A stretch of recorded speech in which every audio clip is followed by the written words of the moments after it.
Greetings, beautiful souls. Welcome to the Cosmic House of Healing. I'm your host, Lady Spellbreaker, and I'm so grateful to have you here today. This space is devoted to higher love, spiritual healing, and truth. Together, we explore the wisdom of the stars, the guidance of spirit, and the power we each hold to heal ourselves.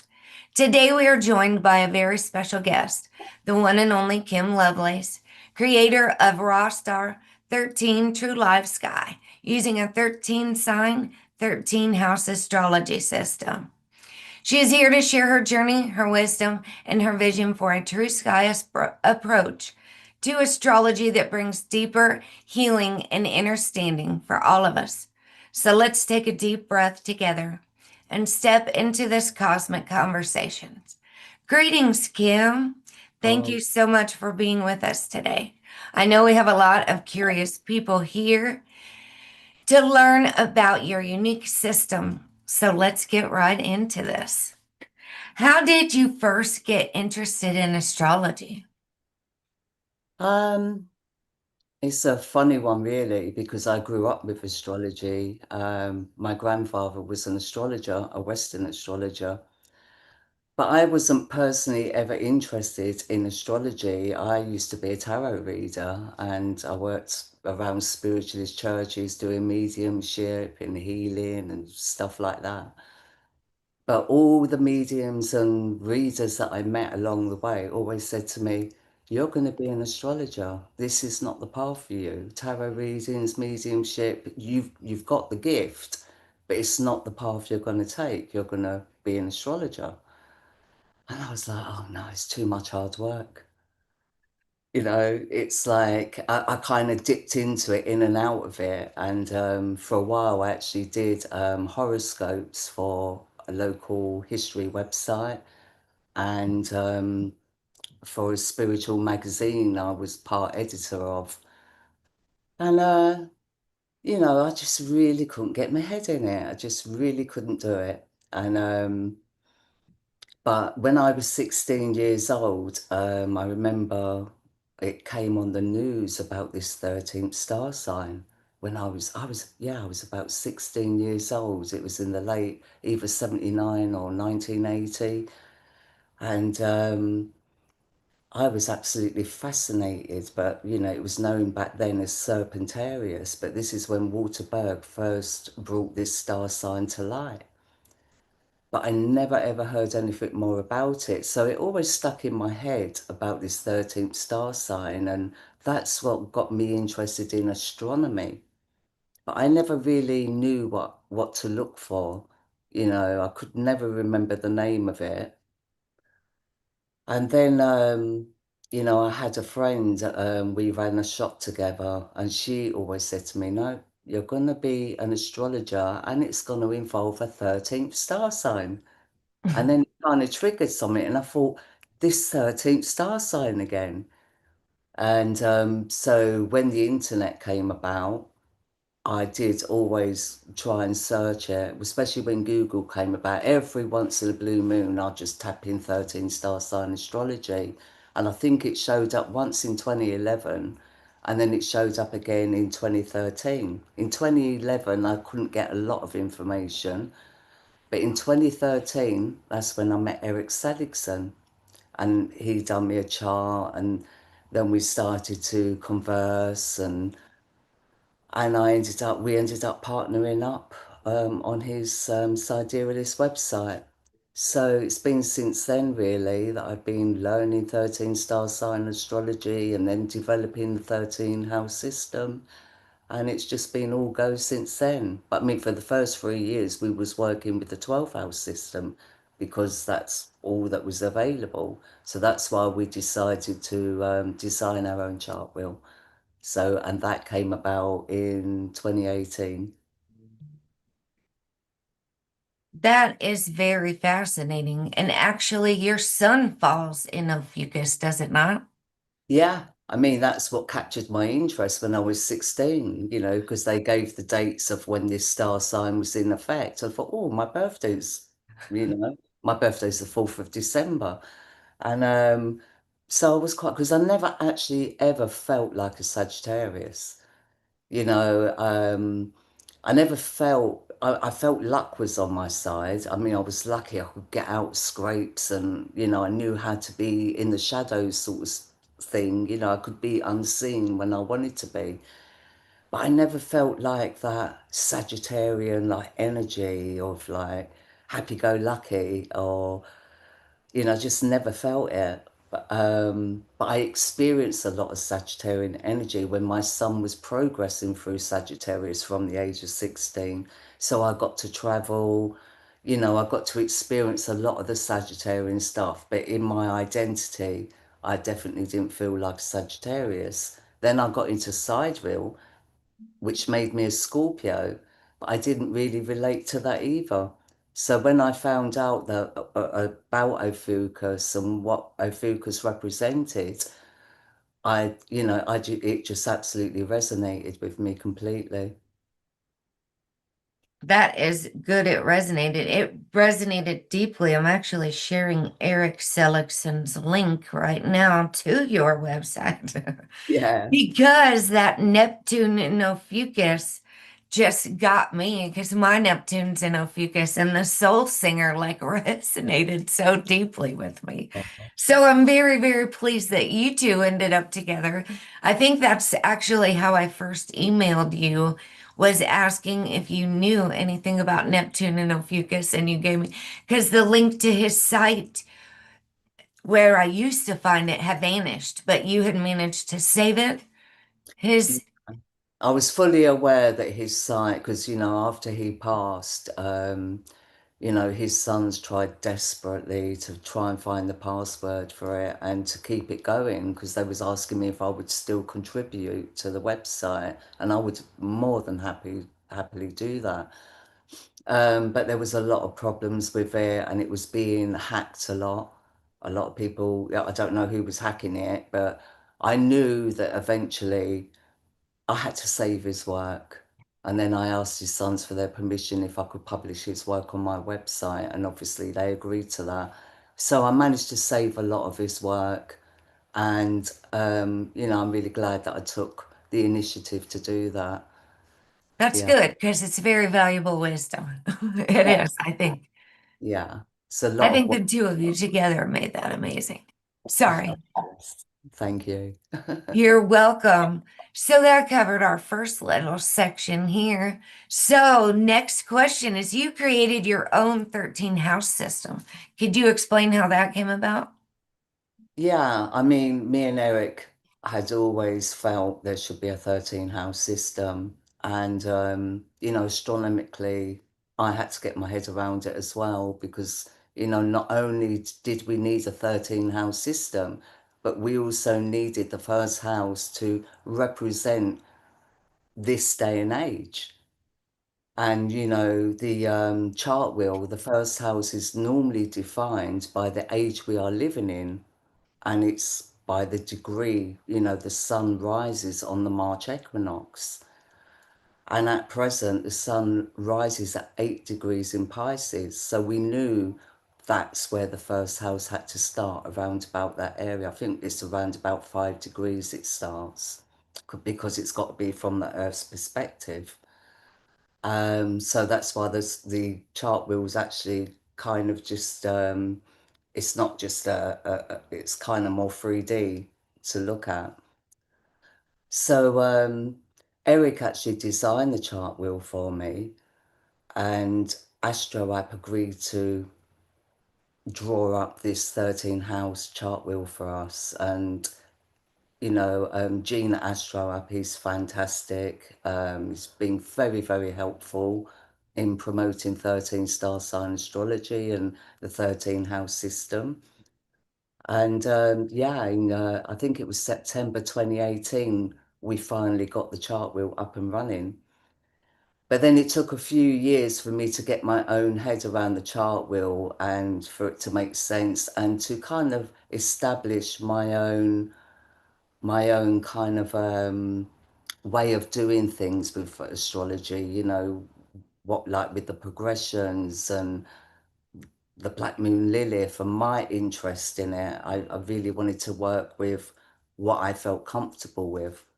So Yeah, it's been quite a long road. And then obviously Eric passed in 2019, so I lost my partner. But also, it was like everything was on my shoulders. And, not long after that, I lost both my parents. So it was just one distraction after another. So I really am just finding my feet with like teaching it. But like I said, I'm going to be doing a write up on the house system. So all the astrologers out there, if they want to follow the Bergen Lovelace chart wheel system, the True Lifetime Sky, then they can have the information there at hand as to what each house represents. That is wonderful. I look forward Yeah. to seeing that because Yeah. I actually can't find anything written anywhere about your, like online. I have looked for 13 house system information to try to share with others, and the only person I've gotten this from is yours truly, you. Yeah, well, it was created by me and Eric, so there wouldn't be any information because I haven't really put any out there as yet. And yeah, so that's probably the next step.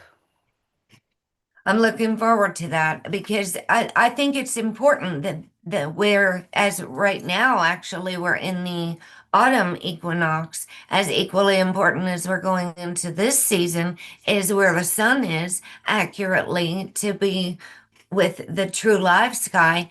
And I actually heard someone recently say that the people who are using still a 12 house system are using a tropical astrology still.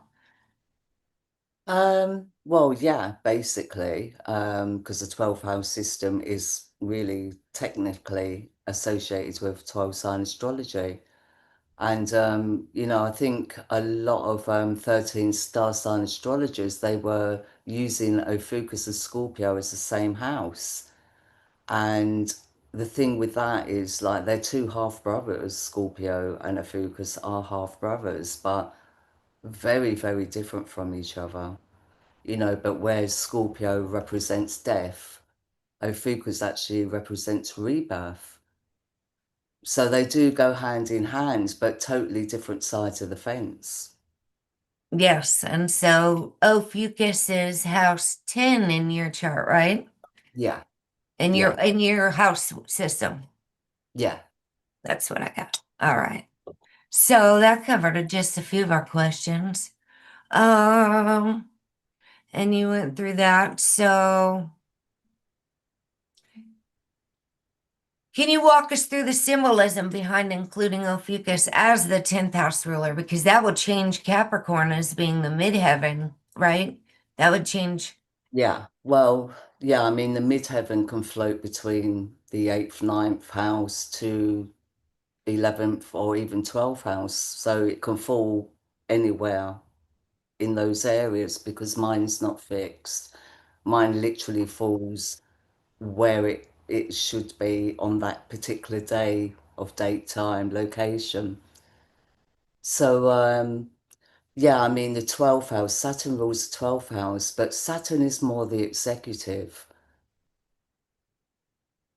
Sagittarius is more the front man, so it would make sense that Sagittarius rules actually the 11th house. I mean, it's very, very, and this is what I'm saying, it's kind of complex if you're used to the 12th house system and you're coming into the 13 house system. It's a lot to get your head around because it's not about number 10 or number 11 or, it's not about the number of the house, it's about the ruler of that house, and the star sign that sits on the cusp of that house. So, the 10th house is Ophiuchus, so that moves Saturn to the 12th house. Now, the 12th house is very important, and Saturn is actually the one that works behind the scenes, whereas Sagittarius is the one that's up front. So the 11th and 12th houses are really about business, it's about executive corporations, whereas the House of Sagittarius is more about organizations and smaller businesses and maybe like governments, but the prime ministers and the people up front. But the 12th house is more about the executive, the corporate.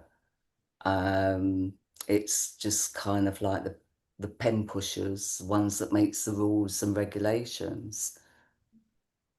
So, yeah, I mean, if the midheaven fell in the 10th house of ophiuchus, it really does mean that your life path holds some sort of healing. Your journey involves some sort of healing work. Okay, yeah, that makes total sense. Yeah. Now we have a question in the chat. Lori, look up astrology, who is also a Stellar Foundation student, also wants to know, is House 10 still the career? No, house 10 is not the career. House 10 is actually the house of ascension. Like I say, when we go through the death process in Scorpio, when we, Scorpio is all about endings and losing and letting go. And, it's the house of death, really. But Ophiuchus is the house of ascension. It's the house of rebirth. It's also the house of our spiritual gifts. So, like I say, if we're going from, say, the September equinox, which occurs in Virgo, Virgo is all about the harvesting. Then we go into Libra, where it's all about weighing up, and separating the wheat from the chaff. And then we go into the ninth house, where it's like, maybe we lose a lot of that harvest because it's not really good. And then we store it in the 10th house. So it's also the house of storage. It's probably, like the house of the Akashic records even, and for those into the Vikings, it's, the house of Valhalla. So, to me, it's all about the Kundalini, because I use the caduceus as my symbol. And the reason why I use the caduceus is because it represents the spine, and the serpents represent the soul, and the wings represent the higher self. So it's all about the chakras, it's all about our DNA. Yeah, so it's all about, the Kundalini awakening as well. So when the serpents rise and reach the higher self, we have that Kundalini experience. So when we go through our spiritual rebirth, that really does occur in the 10th house. Yes, that does make all the sense in the world. And that is a big deal to say that the two should be separated, Scorpio and Ophiuchus as well, because the not I'm seeing that with the 12 house system, they're combining Ophiuchus, and that's like right now there's I think a trine or something going with Mars and Eris that just happened on this last eclipse, because Eris is conjunct with Chiron. And I was like, that's Mars' sister, so it's equally as important, but they're not the same. It's not the same. So you wouldn't want to categorize that. And so I've heard people say that there are no rulers for the houses, but they do attach the rulers to the signs. So that's how the whole astrology works. Yeah, I mean, with Scorpio, I mean, in mythology, Scorpio kind of like in Egyptian, I'll keep it to Egyptian mythology because people are more familiar with that, although I've really studied Sumerian astrology, Sumerian history. But in Egyptian, Fucus represents Osiris and Scorpio represents Enlil, the two half brothers. They also represent the biblical Cain and Abel. Um, so all these characters from our mythology, those two brothers were always at loggerheads, so and it was all to do with upbringing as well, because they both came from like different planets. The mothers of those boys were from different planets, because we had a planet called Maldek that was in our solar system, and that's where the Saturn energy comes from. All the materialistic values, all the man-made laws, they all come from this planet Maldek. And that planet actually blew up way back in history, and that's what created the asteroid belt and our moon. They say the moon is a satellite. It may be used as a satellite, but it is an authentic body in our sky. But it is a dead body, dead planet. Um, so, those two brothers couldn't be any more different from each other. So Scorpio is ruled by Pluto, and Ophiuchus doesn't actually have a ruling planet. Actually, Ophiuchus governs all the signs because he's like the first man. So he also represents Adam, from the Bible. He represents, like, him and Scorpio represent like the Cain and Abel story. Also the Osiris and Enlil. Enlil, that's Sumerian, sorry. Osiris and Set, sorry. And yeah, in Sumerian, Enki and Enlil. So, they say that the gods were known by different names. Like Isis says she had many names. They all had names, many names, because each time they went into a different culture or achieved something, like how we get medals and the Red Indians get feathers. In the ancient times, they were given a name.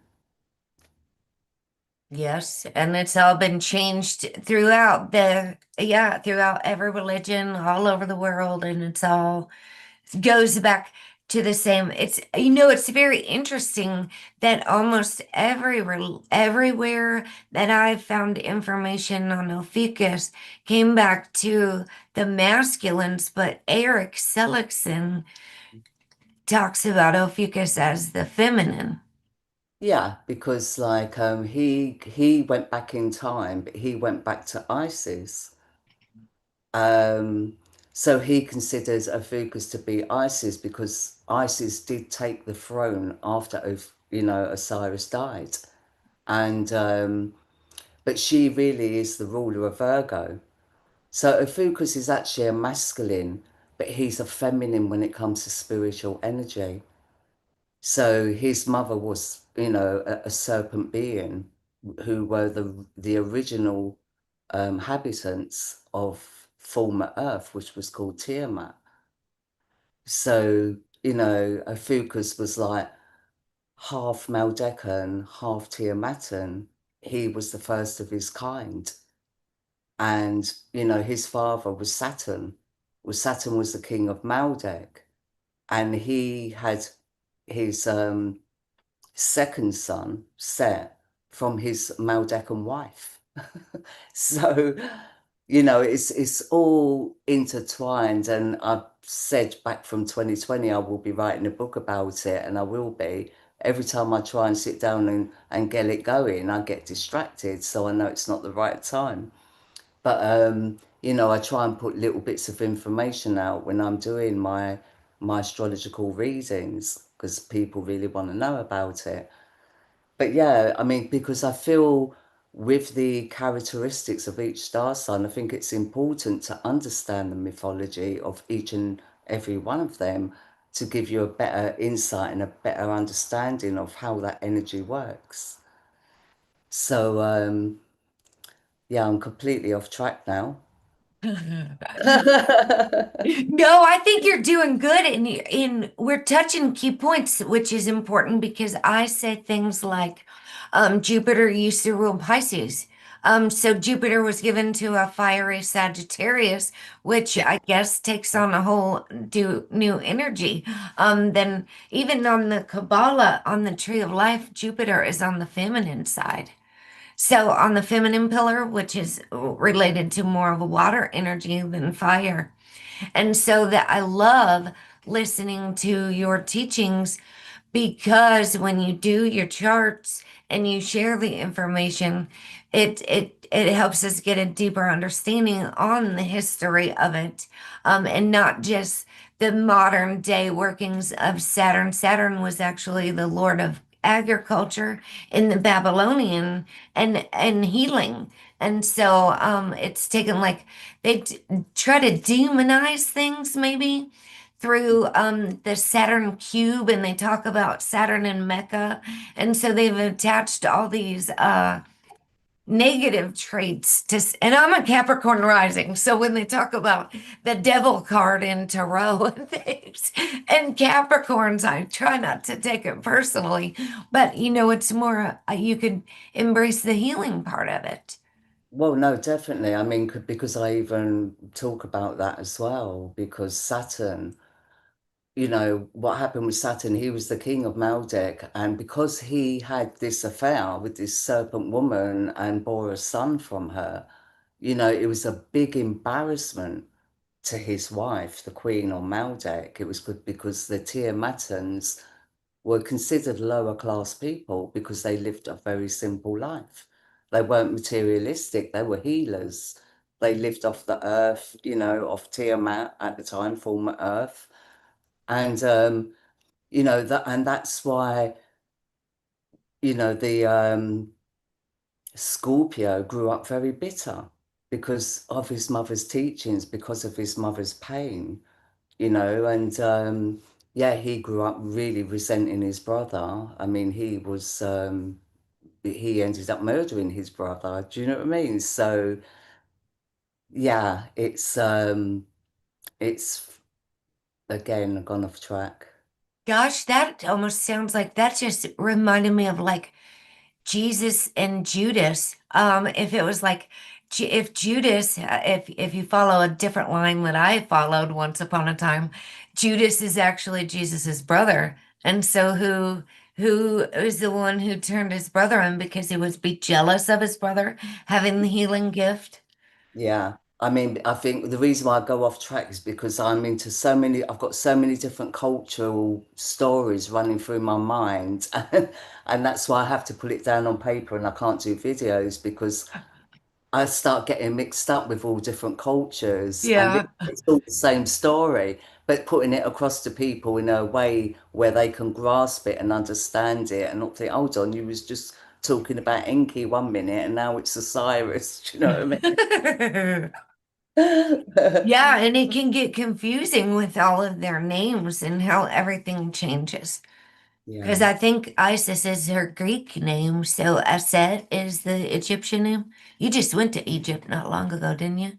Yeah, no, Isis is her Egyptian name as far as I'm aware. I think she was probably known as Isis in Greek as well, in Greece as well. I'm not sure. But because I haven't really, of all the mythologies, I don't really know much about the Greek mythology because I just went back, straight away. I just got sprung into Sumerian history. And so I kind of skipped past the Greek history. And, when I was learning Roman history at school, it was really all about the wars. And I'm just not really interested in hearing about war. So, yeah, with my interests, it came really at an older age when I was in my 20s. That's when I first started to really get interested in mythology. I always found ancient history much more kind of fascinating than kind of more recent history. So I knew there was a resonance there. I knew there was a link there, but I knew it was coming its own time. And that's another reason why I go off track as well. I do it with my videos, 'cause sometimes I'm channeling through information and then it just stops and it just kind of leaves me midair. But yeah, I mean, it's very, and this is what I've been doing since I created that 13 star sign chart wheel. I've not just been studying astronomy, I've been studying ancient history, and then I've had to go back on events, and then I've been including the numerology. So there's a whole system really being developed kind of behind the scenes. That's good. So and do you want to talk about the community you're putting together for your website that you've already invited um a Yeah. couple people to or whatever's going on? Yes, I mean, this has been going on since May, and I've reached out to a few people because I've got a page on my website which is like Cosmic Connections. So, the idea is to have everyone that sort of works with 13 star sign astrology on the website and, as a networking thing. And yeah, it kind of helped me to kind of step back and get on with some other work behind the scenes work that I need to do. So sometimes I do get distracted with readings. Not, I do love doing readings for people, but I've got a lot of work to do to get this system up and running, you know, in its fullness. So yeah, that's the plan. And it just to show as well how many of us there are out there doing this today.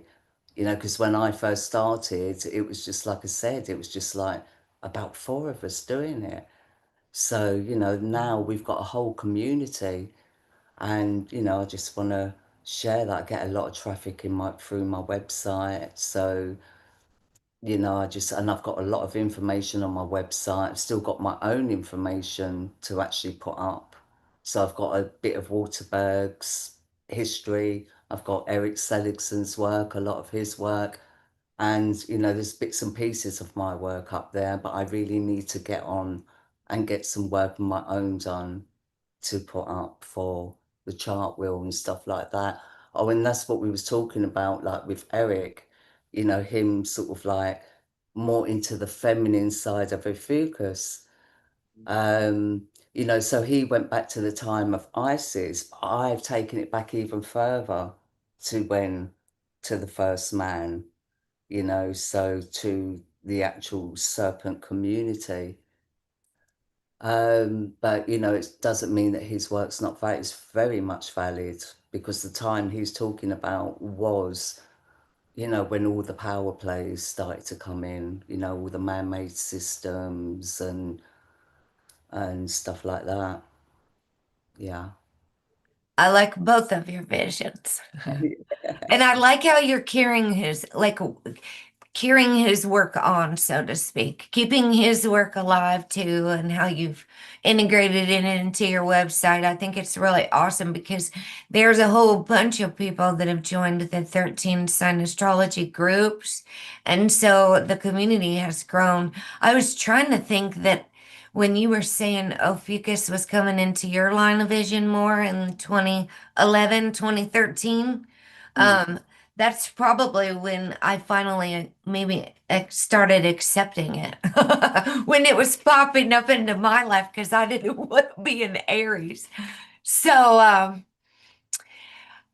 all right. So we got question 8 here. What has been the most profound insight you've gained working with your system as a switch? Wow. I think it just opened my eyes to a completely different way of seeing things in life. And, it's helped me really understand myself because I just could not resonate with astrology at all or my astrological makeup. Um, but I think the most profound insight really is um, all the stuff that's been coming in about ancient history. For me, that's been really profound. Having all this information coming in about, the true story and how that's kind of escalated into today's world. So yeah, I think that's been the most profound insight for me. That's beautiful. And I think actually I did about the same thing you did. I went right past Greece and all these other things and just wanted to get to the original Inanna. I went straight back to ancient Sumeria. Yeah, okay, you're right. Inanna, another, and all this demonization. I mean, Saturn has been demonized. I mean, Saturn used to come down from Maldek to mine for opals and not for gold, but for opals and for peat, because Tiamat was a very boggy land. Because Uranus and Neptune were quite close to Tiamat. So a lot of the water, Uranus's waters used to come down. So it was very wet and peaty down here. So, they used to come down to mine for opals and peat. And, Saturn, because it was so foggy, Saturn used to blow a horn, for his troops to follow. They used to sort of blow the horn to communicate with each other. And how they demonized him was they put the horns on his head and turned him into the devil. And why? All because he had an affair with a Tiamatan woman and bore a child. And, he was banished down to Tiamat. He was the banished one. So they demonized him. They've even demonized Pluto, school, that set Enlil, even though he did wrong. At the end of the day, they demonized him. But, you know, it just shows you how people grow up in pain, how people can hold on to resentment and bitterness, and how that can be ingrained. Do you know what I mean? And it's no different today as what it was back then, when it comes to that sort of thing, those sort of storylines.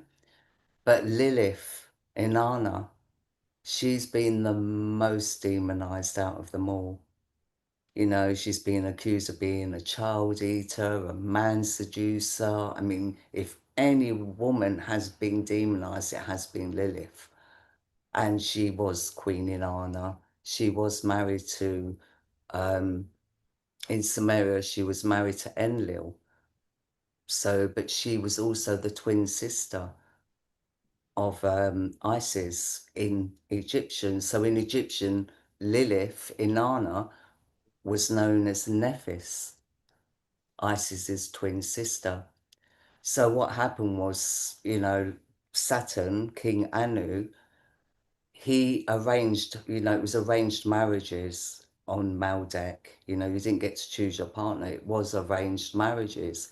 And he arranged the twin sisters to marry his sons. So Inanna was betrothed to Enlil, and Isis, the Egyptian Isis, was betrothed to Osiris. And, that's where the weddings took place. But Inanna did seduce Isis' husband, and she bore him his first child, who was Anubis. So, but Isis, being the kind-hearted person she was, she adopted that child. I mean, it's a whole scenario what Lilith went through, but that's when she went through her awakening. It was seducing her brother-in-law, getting pregnant with his child, that nearly drove her to death. And that's where she did actually have a near-death experience. And that's where she went to the lake, saw her reflection, the lily popped up, and that's when she had her awakening. But she did actually go there to kill herself, because how could she tell her husband, like, that child could be, it's not like Osiris was, he was different. He was more serpent looking than he was Maldecan looking. So if that child was born looking more serpent, it would have been obvious that it wasn't her husband's child. So there's no way she could get out of it. So she had to run away from her husband, but it was Osiris and Isis that helped her go into hiding, and they adopted her child, or took her child in, and brought him up as their own. And that was Anubis, also known as Moses, also known as John the Baptist. It just changes all throughout the times, huh? The names Yeah. all over the way. You have a wealth of wisdom to offer us. I'm very grateful for that. No. So, let's see. For practical guidance for someone new to 13 Sun astrology, where should they start? Yeah, it's a hard one, really. I would start by joining in the groups. And, the good thing about the radical astrology group, I mean, I don't do much in my own group, unfortunately. It's just all about time with me. But radical astrology group on Facebook, if you want to, get into 13 star sign astrology, I would start there. Um, yeah, and I really, it's practice makes perfect. So, if you really want to learn 13 star sign astrology, the best way to do that is by doing reports for people and learning it that way, or just studying it.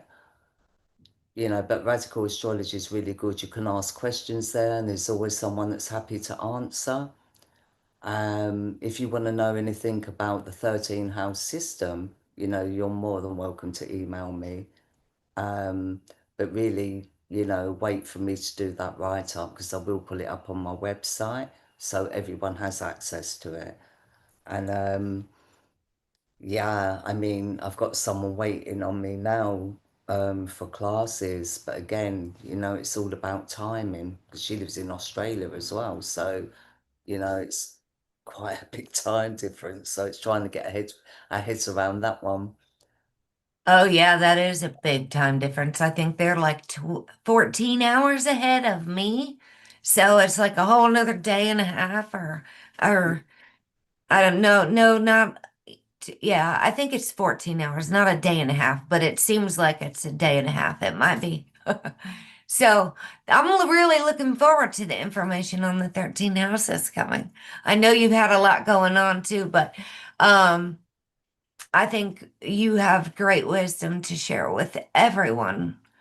How do you see your system helping people heal or grow spiritually compared to the traditional 12 sign model? I think basically because it's more accurate. And, I think an accurate, I mean, our chart wheel was a snapshot, but I think we are, because it's so accurate, it cannot help but resonate. You can't help but resonate with it. Do you know what I mean? So, yeah, I mean, healing has to be a two-way thing. It's not just the healer doing the healing, it's you yourself doing the healing, because really the healer should be showing you how to heal yourself through recommendation, So, but astrology is a good tool, especially with ophiuchus. Like I said, ophiuchus is the house of spiritual ascension. So that's why it's so important for that star sign and that house to be included in the astrological chart. I think so. I think if we're rejecting Ophiuchus, we're rejecting the healer and the healing. Yeah, well, the thing is as well, because of Ophiuchus's history, it's been inbred into our DNA to repel. So I've noticed that it's the only astrological system that triggers people. So it is a very triggering energy that a fucus emits. But those triggers are there to, show you really what needs healing. Because when we're going through the dark night of the soul, it's the house of a fucus that we're in. Because Lilith is actually in that house as well.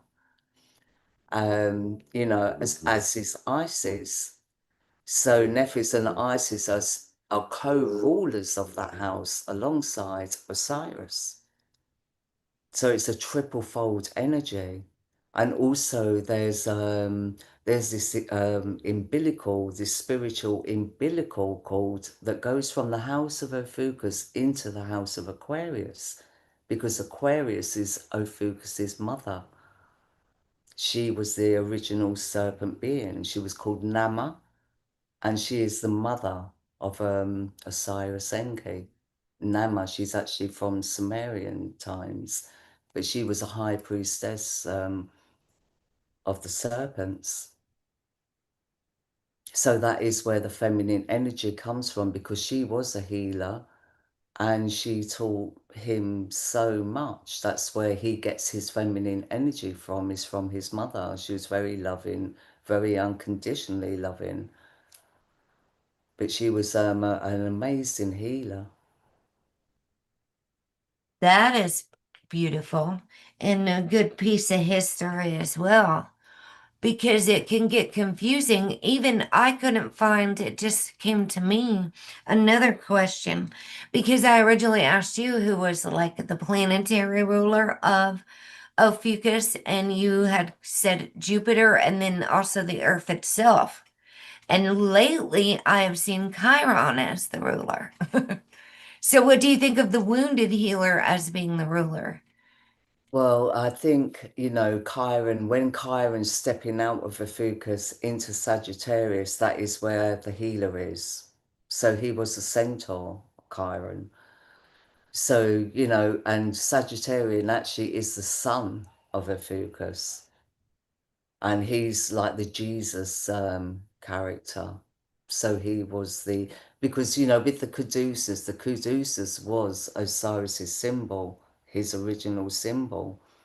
And but what he did, he split that rod into two and gave one to Anubis and one to Horus, who were both his sons. And obviously Horus was the Jesus um, who went out and did his healing, but also Anubis in his own way was out there. He was John the Baptist. He was the one helping people go through their rebirth or helping people go through the gates of death. He was the one that welcomed people at the gates of death, the gates of Scorpio. So, that the House of Ophiuchus, it just holds so much energy of him, his mother, his sons, his wife, his mistress. Do you know what I mean? So, yeah, there's a lot of energy in that house. So, I think as Chiron steps out of Ophiuchus into Sagittarius, that's where the healing journey begins. So it's not a ruler. I don't believe, I feel the Earth itself is the ruling planet. My personal opinion is the Earth itself is the domain of Ophiuchus, but Ophiuchus is ruled by the Earth because he has to work with the Earth, just like the feminine, Mother Nature. That's Ophiuchus. He represents all things organic, all things authentic, So yeah, he's the like the caregiver of the earth, but also the gatekeeper. So he sits at the golden gate of the gods,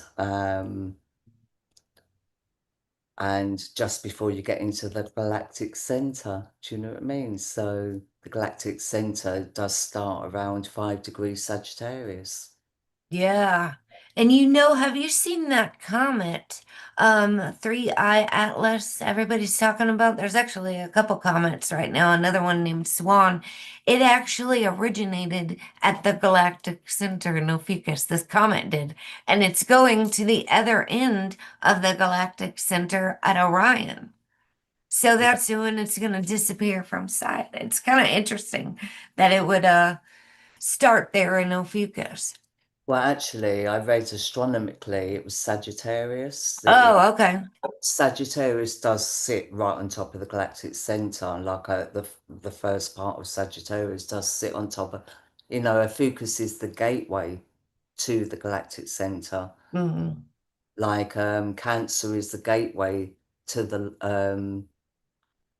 Lionsgate portal, Yes. and yeah, Orion sits at the silver gate of man. So it's the golden gate of the gods, but it's the silver gate of man.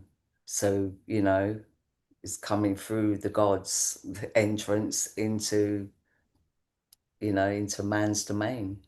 Yeah, I think it's pretty cool and interesting times because and for Ophiuchus to rule the earth from your perspective is very interesting because the snake slithers on its belly on what? The earth.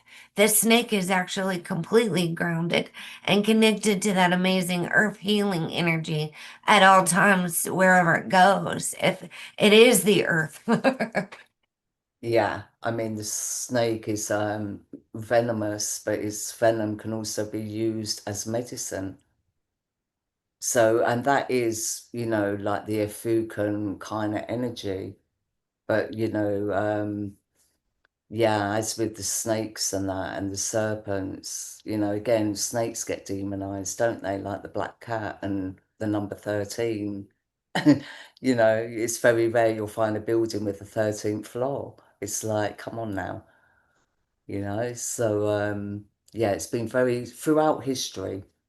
It's, all the Afukan energy whether it's like his relatives in astrology, in mythology, or a lot of things have been demonized to throw us off track.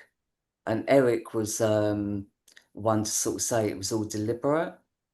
And like, it was certain things that have gone on over the years and that I've opened my eyes to. And I'm thinking, like, was it deliberate? Is it because they don't want us to know the true story? Or, I really can't get my head around it myself.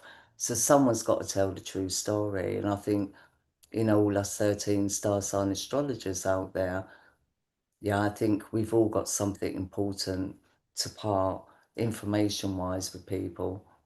Because I really do think that when you work with 13 star sign astrology, I just feel like your psychic energy just really grows and you become a lot more open-minded, a lot more open energetically. I don't know if you found that, but that's what I have found over the years.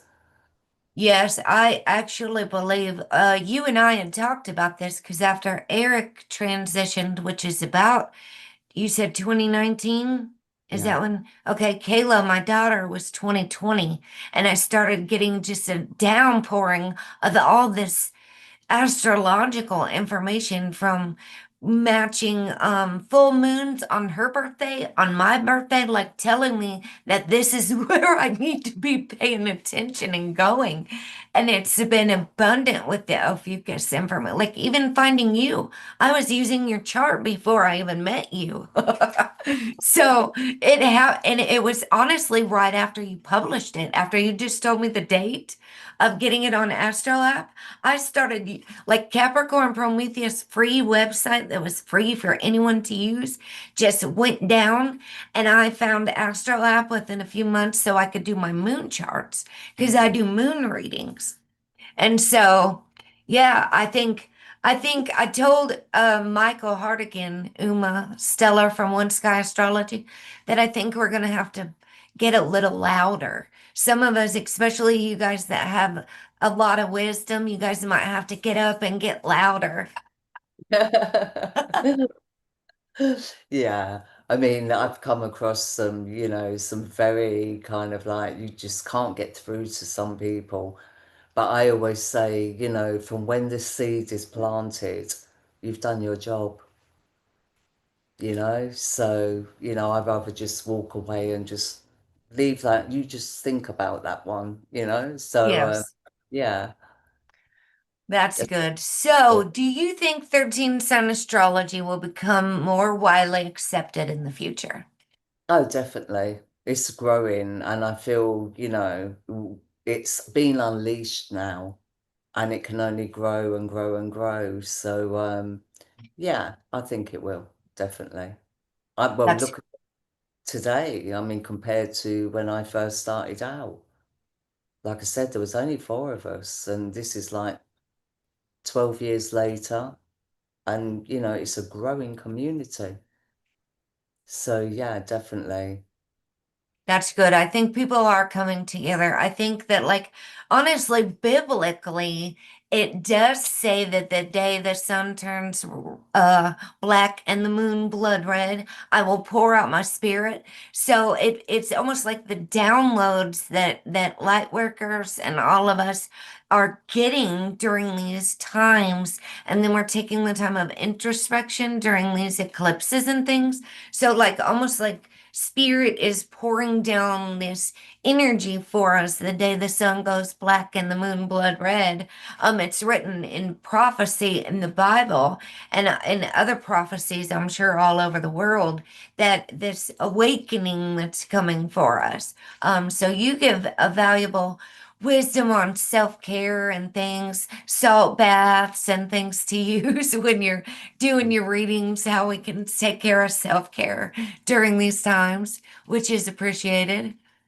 Yeah, thank you. Well, you've got to remember, Ophiuchus is all about nature. Like when I say the organic earth itself. So, because you've got to remember, Enki, after Tiamat collapsed and the earth was born, he became Ea, EA, short for earth. So I would say that the rumblings there, the door to Ophiuchus has been open. He was a gateway, and that gate's been opened. So all it can do now is come in and make itself known, and that's what it's doing through 13 star sign astrologers and even other. I've seen other kind of readers using Ophiuchus energy as well. Like tarot readers have started to include Ophiuchus into their readings. I've seen a lot of that. And healers and other kind of, readers that do all different kinds of readings. Do you know what I mean? So, yeah, I'm kind of seeing it definitely as a great, anime in Japan is full of Ophiuchus symbolism. But Japan and Asia is where Waterberg did most of his work. So they're all fully aware of the 13 star sign. So you'll find in India and in Japan, but mostly Japan, because that's where he was based, people are very familiar with 13 star sign astrology. And, like Ophiuchus does represent the fifth element. So, it's all about the fifth element ether. And anime uses a lot of that spiritual five elementals. Do you know what I mean? So yeah, it's just there. It's even in like stories of you know Middle Ancient stories like Robin Hood or Arthur and the Knights of the Round Table. It's all there. Even in like Lord of the Rings, there's that energy there as well. Yeah, So and I think it, through in different, and remember, we're programmed through environmental conditioning, and it's been coming through for many years, but it's getting stronger now. yes, I think it really is. And Mm, this is very symbolic because we're actually in the year of the wood snake. If we're thinking of the five elements, even in like Chinese astrology, they've mm. got the star and the five elements as well. And the snake is very important because that's actually the head and tail of the dragon, the snake, the serpent in Vedic astrology. There's still a serpent there. Yeah, So, well, the snake is the feminine, and the dragon is the masculine.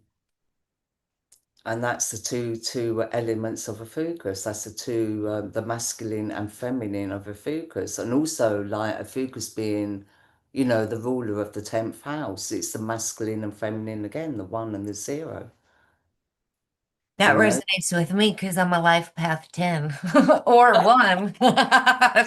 So being 10 resonates with me. Actually, and today, let's talk about numbers for a minute before we wrap this up because we are at about an hour and I don't want to keep you too long. But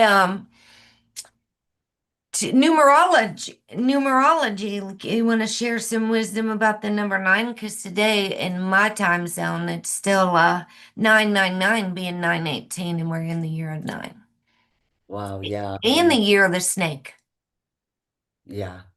Like I said, 9 is about endings. It's about, letting go of the old so we can make way for the new. And 9 to me is very much a scorpionic energy, So yeah, it's all about 9 is all about getting rid of the stagnant energy or letting go of the old so the new can begin. Because remember, 10 is our Fukan energy, and that's where we rebirth. That's where it's like new beginnings, represents like the new moon. So if we see the 9, it's like the full moon. It's all about letting go of the old to make way for the new. Yes, it does. So if you had one, oh, hold on, we got two more questions because we had 13 questions, the magic number. What does being astrologer mean to you personally? Um, I don't know about what being an astrologer means. I don't think it really means anything to me. I think for me, it's all about truth.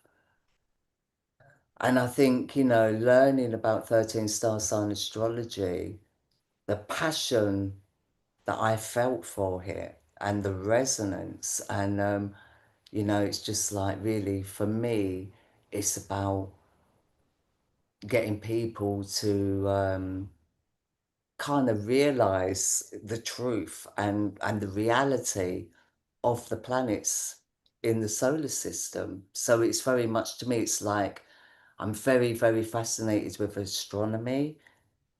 So for me, doing 13 star sign astrology doesn't work for the collective, for the future generations, and even for the people today. Do you know what I mean? Like, I feel like it can be helpful in so many different ways.